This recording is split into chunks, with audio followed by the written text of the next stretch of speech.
Assalamualaikum warahmatullahi wabarakatuh. Om Swastiastu, Namo Buddhaya, salam kebajikan. Perkenalkan, nama saya Rizka Drastiani. Saya merupakan salah satu dosen dari Prodi Arsitektur Universitas Sriwijaya dengan NIDN 0019058704. Pada kesempatan kali ini saya akan memperkenalkan dan menjelaskan secara singkat mengenai salah satu mata kuliah yang saya pegang, yaitu mata kuliah Isu Terbaru dalam Perancangan Kota. Mata kuliah Isu Terbaru dalam Perancangan Kota ini merupakan salah satu mata kuliah pilihan dan memiliki bobot SKS sebanyak 3 SKS. Mata kuliah ini bisa diambil mahasiswa pada semester 4. Kemudian mata kuliah ini dalam satu semester terdapat 16 kali pertemuan dengan 1 kali ujian tengah semester dan 1 kali ujian akhir semester. Mata kuliah ini biasa dilakukan secara daring dan juga luring, bobot masing-masing sebanyak 50%. Mata kuliah ini juga penilaiannya diambil dari 10% dari kehadiran mahasiswa, 30% dari nilai harian, 25% dari nilai ujian tengah semester, dan 35% dari nilai ujian akhir atau UAS. Adapun deskripsi mata kuliah ini memberikan pemahaman, pengertian, dan penjelasan tentang prinsip sejarah teori perencanaan arsitektur kota serta perkembangan teori perancangan kota. Mahasiswa akan memahami paradigma perancangan kota dan bagaimana kelompok ilmuwan perkotaan mengalami perubahan dan perkembangan. Adapun materi-materi yang akan disampaikan dalam satu semester ke depan diantaranya adalah mengenai definisi urban design, perbedaan arsitektur, urban design, dan urban planning, prinsip-prinsip smart city, isu infrastruktur dalam perancangan kota, dan kajian mengenai transit-oriented development.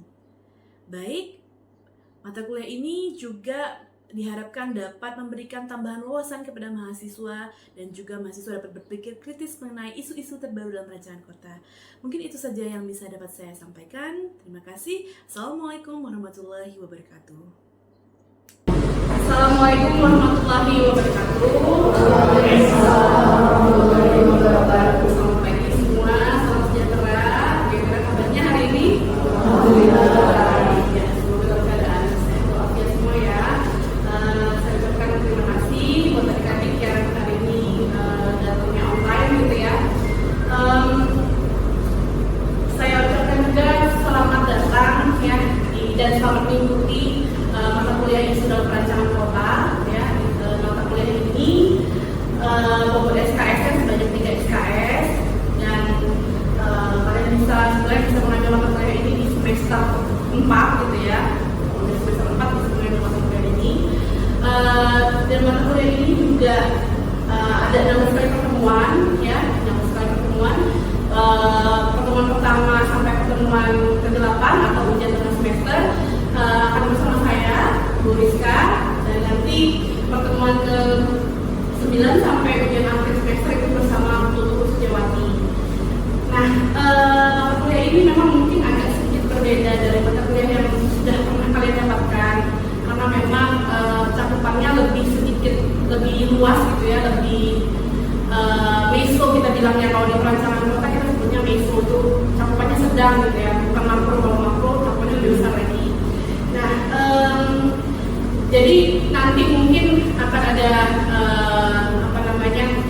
materi-materi ataupun teori-teori yang mungkin sebelumnya kalian belum pernah dapatkan atau baru dengar gitu ya. Semoga bisa diikuti.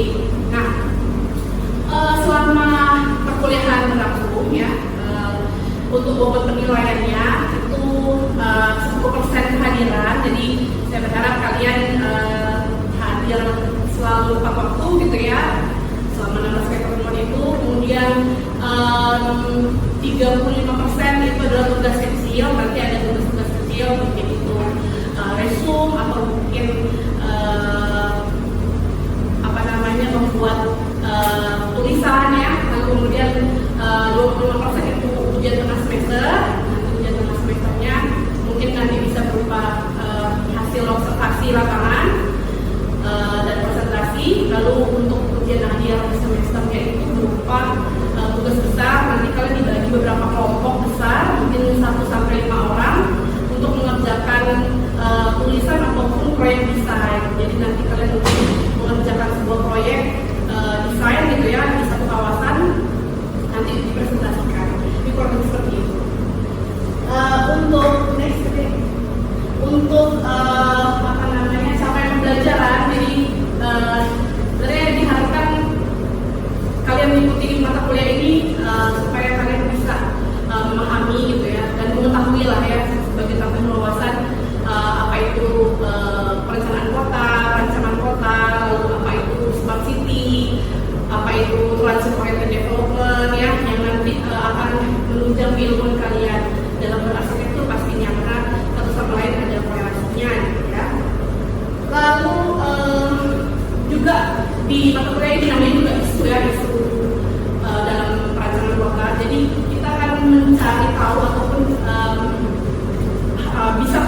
kota gitu ya, maksudnya kota Palembang ya, mungkin nanti kita kan banyak bisnis di kota Palembang karena kita stay-nya di sini gitu ya, atau nanti kita bisa mempelajari juga beberapa permasalahan perkotaan di luar Palembang, misalnya di Jakarta ya, atau di Bandung atau sejenis ya. Sebenarnya masalahnya sama-sama aja ya, apa macet ya, terus penduduk yang padat dan sejenis gitu ya. Nah, terus juga menambah wawasan kalian bagaimana memahami paradigma perkotaan. Perkotaan itu kan selalu berubah ya.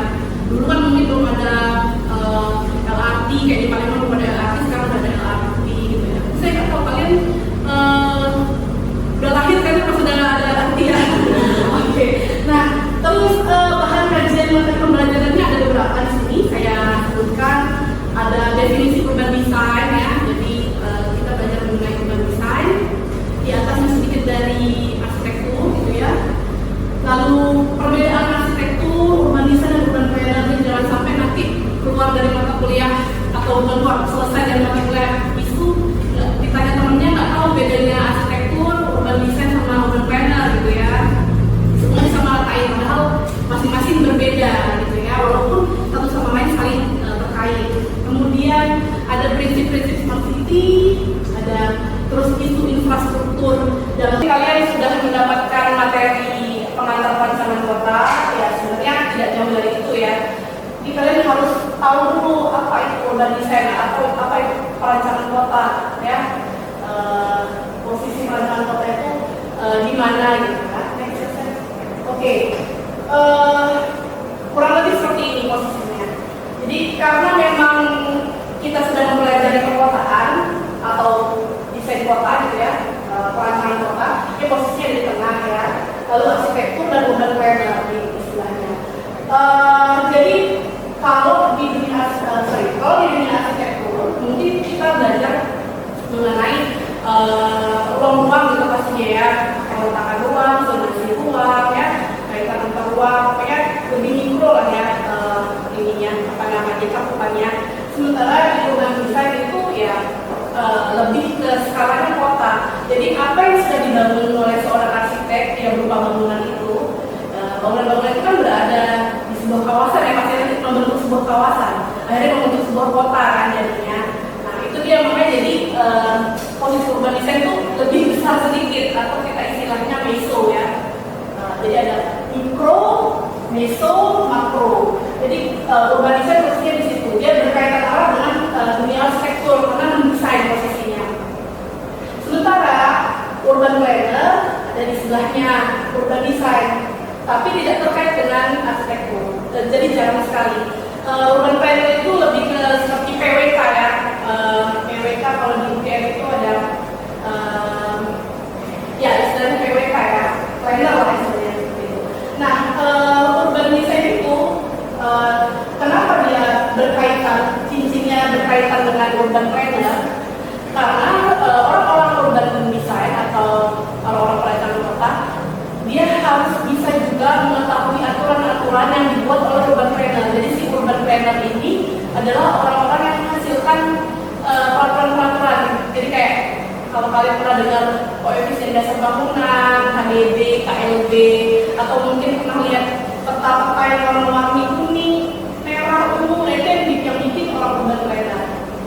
Jadi orang urban design itu harus bisa juga, harus mengetahui aturan-aturan yang ada yang dibuat oleh urban planner. Jadi makanya dia terkait mengaitkan diri juga di urban planner. Jadi kurang lebih seperti itu deh posisinya. Jadi kalau ada yang bilang mungkin kalau urban design siapa ya? Contohnya Pak Ridwan Kamil gitu ya. Itu urban designer ya. Urban planner ini saya kurang tahu juga yang terkenal siapa. Jadi kurang lebih seperti itu ya. Jadi posisi urban design itu berada di tengah, dia belajar mengenai arsitektur karena wajib bisa mendesain. Dia juga belajar mengenai urban planner karena dia wajib untuk tahu aturan-aturan yang harus terbaru apa. Karena seorang urban planner, seorang urban design itu dia nanti membantu pemerintah untuk juga menentukan ketinggian bangunan di kawasan A itu bolehnya sampai 7 lantai misalnya begitu. Di kawasan B bolehnya cuma 4 lantai, kurang lebih seperti itu. Oke, next selanjutnya ya Ini kurang lebih seperti ini ya, tadi sama dia penjabarannya ya. Di arsitektur dia lebih ke building design, lebih ke layouting, function, lebih detail material, saya belajar material apa, lebih detail jadinya. Sebenarnya urban design yang skalanya lebih besar, lebih meso, lebih sedang ya, yaitu master plan, ada coding, ada design guidelines, atau guidance. Jadi kawasan ini harus seperti apa, dan ekonomi juga.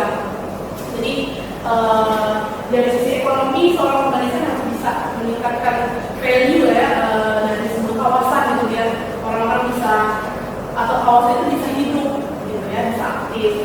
Oke, next. Nah, karena mata kuliah kita isu terbaru dalam perencanaan kota, kalau isu itu terkenal dengan kalau kata isu itu bisa kita kategorikan sebagai masalah ya, isu yang terjadi, isu apa sih yang ada gitu kan ya, di Kota Palembang isu apa yang ada, banjir, itu kan masalah ya, sama seperti masalah.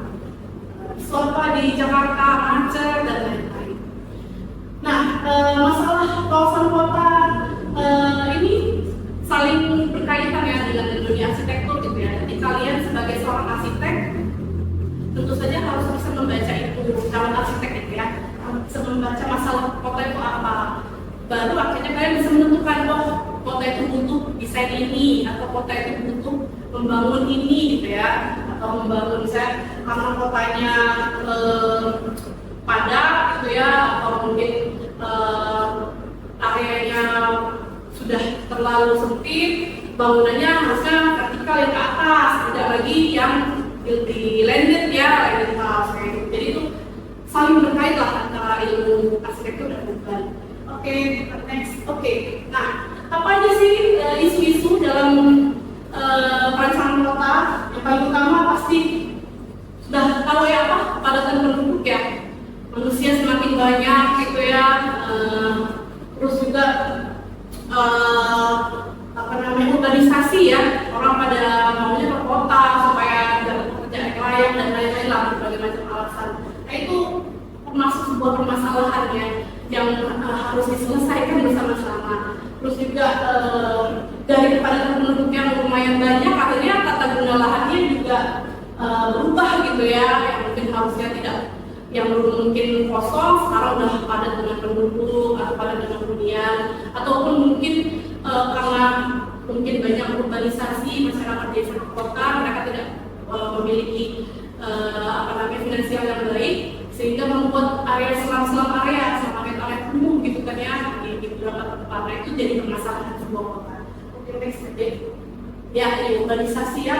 Jadi tahun 2025 saja 68% ya populasi di kota meningkat. Semua orang pengen hidup di kota. Orang berharap mungkin hidup di kota tuh biar dapat pekerjaan yang layak dan lain-lain. Akhirnya kota menjadi ramai, kok macet ya, crowded, kumuh dan lain-lain. Lalu diperkirakan 2045 tuh naik jadi 82%. Ini PR kita bersama, khususnya mungkin bidang kita ya, bidang arsitektur, bagaimana solusi. Nah, akhirnya dalam banyaknya manusia yang ada keterbatasan lahan di situ ya, hanya terbatas. Akhirnya harga tanah menjadi mahal gitu ya, tinggi. Jadi terpaksa atau nggak bisa dibangun rumah yang ini lagi luas-luas, terpaksa bangunnya kecil gitu ya, atau tinggi gitu ya, atau vertikal gitu ya, kayak apartemen kayak di Jakarta kan kalau udah padat penduduknya, mungkin apartemennya tinggi. Oke, next. Arsitektural yang kita macet. Sudah tahu belum kalau kita jadi kota nomor 3, juara 3 gitu, paling macet Palembang itu di dunia loh kalau nggak salah ya, maksudnya dibandingin Palembang, dibandingin di Indonesia ya, Palembang itu nomor 3, juara 3 ya, termacet. Berarti ini udah urgent sekali ya gitu ya, kemacetan dan infrastruktur transportasi itu jadi masalah isu untuk termasuk kota Palembang gitu ya. Semua kota seperti yang tapi kota Palembang karena dia masuk 3 besar berarti ini banget ya, udah bahaya banget gitu. Nah, kemacetan infrastruktur ini harusnya diselesaikan dengan transportasi. Kita sudah ada LRT sebenarnya ya, cuma ya nanti mungkin di pertemuan berikutnya bakal kita bahas lebih detail ya mengenai itu. Oke, next. daun ya, dengan adanya transportasi publik kayak MRT, LRT, nah mereka menggunakan metode transit oriented development itu sistemnya pakai istilahnya namanya TOD. Nanti mungkin kita di next pertemuan yang akan lebih detail lagi. Nah, ini salah satu contoh desain kakak tingkat kalian di mata kuliah semester lalu di isu perancangan kota. Ini desain mereka, ini desain TOD mereka. Jadi mereka desain area LRT, stasiun LRT, dan juga ada pabrik pasar 16 di situ. Jadi future plan-nya kurang lebih seperti ini. Ya, oke, next mungkin nanti kalian tugasnya nanti lah ya kita bicara lagi. Nah, kemudian ada krisis lingkungan dan keberlanjutan. Nah, ini juga jadi isu ya dalam sebuah perancangan kota ya. Bagaimana kita harus bisa care terhadap lingkungan juga, jangan sampai nanti bangunan kita justru kita ngedesain sebuah hotel. Nanti sudah jadi arsitek gitu ya, hotelnya kebangun, hotelnya tinggi, tapi pas hujan deras atau hujan ini pada banjir yang sekitarnya, itu berarti ada yang salah. Ya kalau bisa bangunan kita tuh juga bermanfaat juga untuk sekitar gitu ya. Oke, next adek, kita lihat saja. Oke, ya mungkin salah satu trik-trik seorang arsitek untuk aware terhadap lingkungan bisa dengan bangunannya lebih hijau gitu ya, dikasih tanaman dan lain-lain gitu ya, atau green building lah istilahnya ya.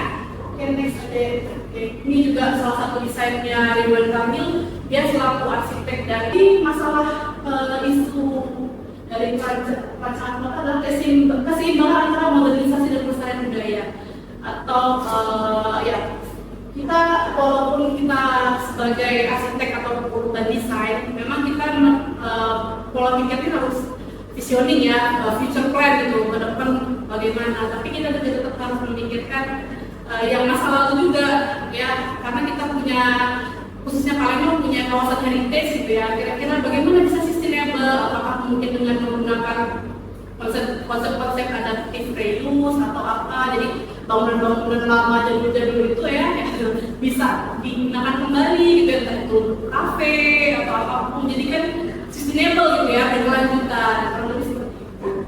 Oke, lanjut. Itu penting gitu ya. Ini akhirnya ini apa namanya? Masjid apa? Masjid Sumbar ya? Ya, Masjid Sumbar ya di Sumatera Barat ya. Masjid Sumbar ini dia mengambil nilai lokalitas ya, rumah gadang gitu kan. Tapi bagi perkotaan ini kan jadi kayak landmark ya jatuhnya. Nah, makanya jadi saya bilang tadi arsitek itu berkorelasi dengan perancangan kota, dengan urban. Karena apa yang setiap dia desain itu akan menonjol juga di kota gitu. Kayak gini kan jadinya meningkatkan ya value dari kotanya, orang berkunjung ke sini untuk pariwisata dan lain-lain gitu ya. Oke, next ya.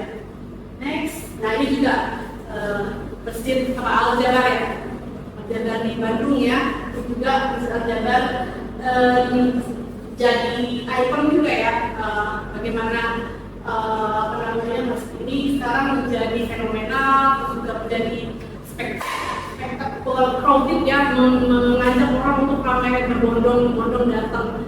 Nah, jadi dari sisi arsitektural juga dapat ya, ciri khas dari Bandungnya ada ya, dengan batik-batik beda-beda dan lain-lain gitu ya. Juga dari perancangan kawasan juga ya, ini mempengaruhi kota gitu ya, orang mau ke Bandung untuk mengunjungi ini gitu ya. Nah, terus selain itu ada isu apa lagi, ada isu ketimpangan sosial dan perumahan terjangkau. Nah, ini jadi PR bersama buat kita juga, seperti isu rumah subsidi saat ini gitu ya. Kita nggak perlu bahas sampai detail ya, tadi aja kita bahas.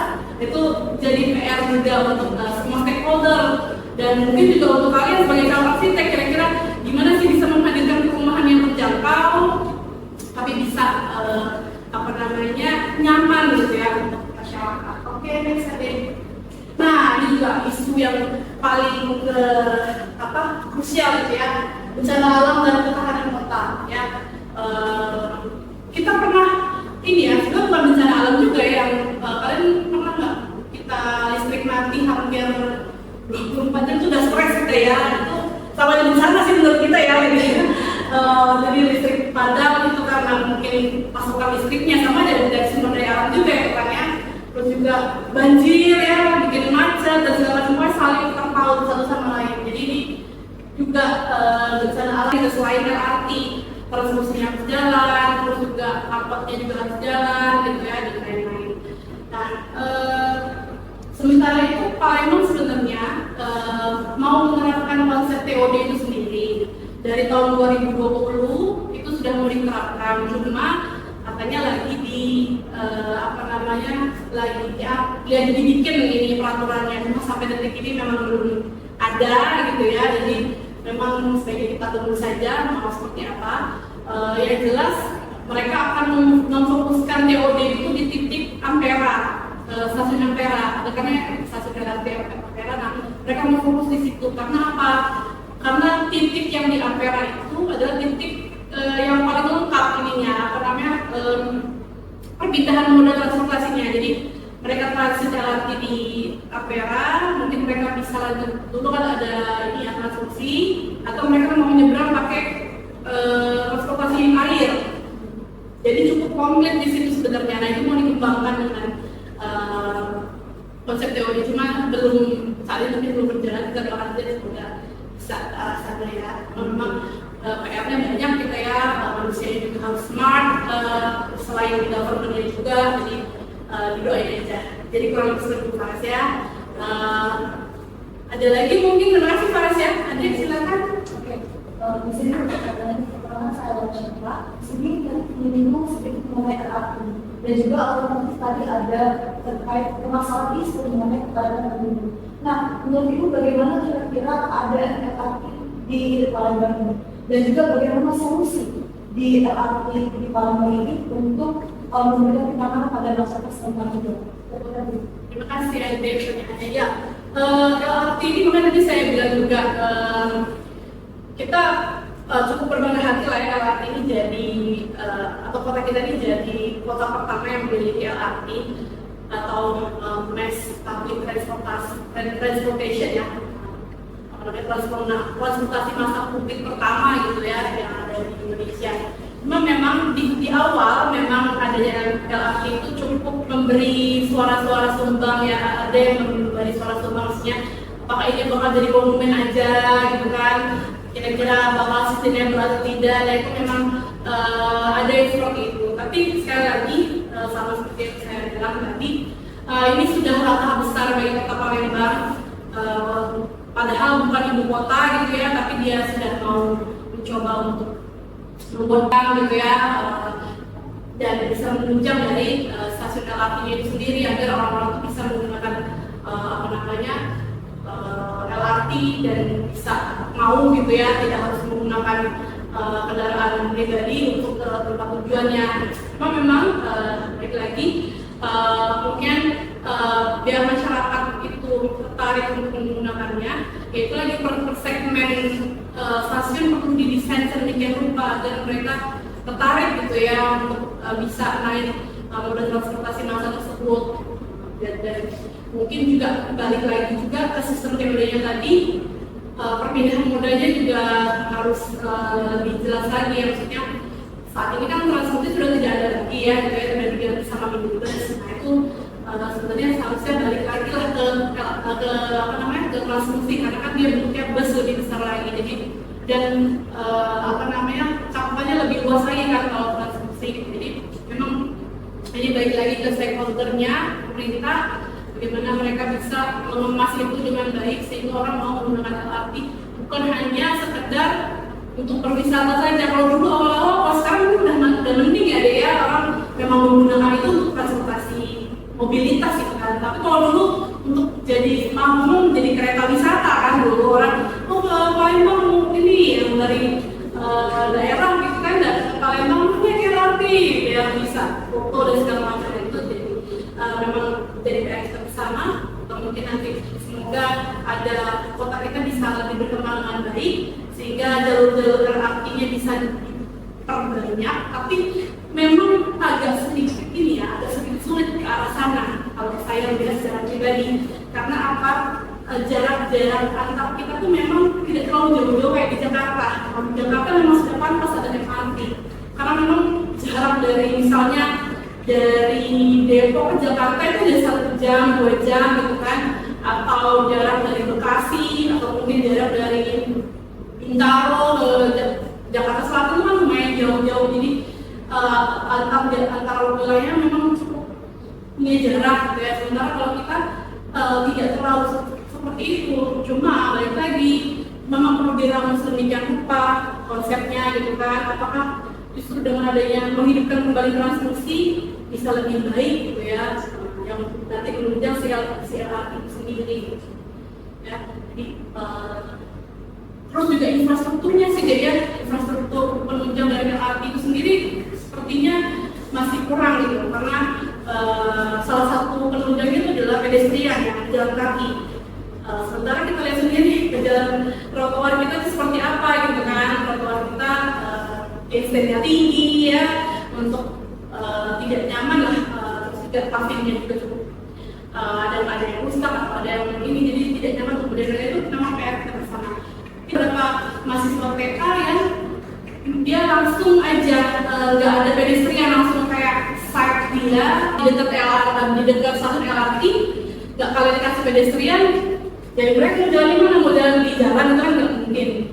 Jadi harus penunjang dari LRT itu salah satunya yang paling penting adalah pedestrian, itu pejalan kaki. Oke, ini kurang lebih sekitar sebentar itu kita belum terlalu baik di Palembang. Semoga bisa lebih baik lagi. Itu ya deh ya.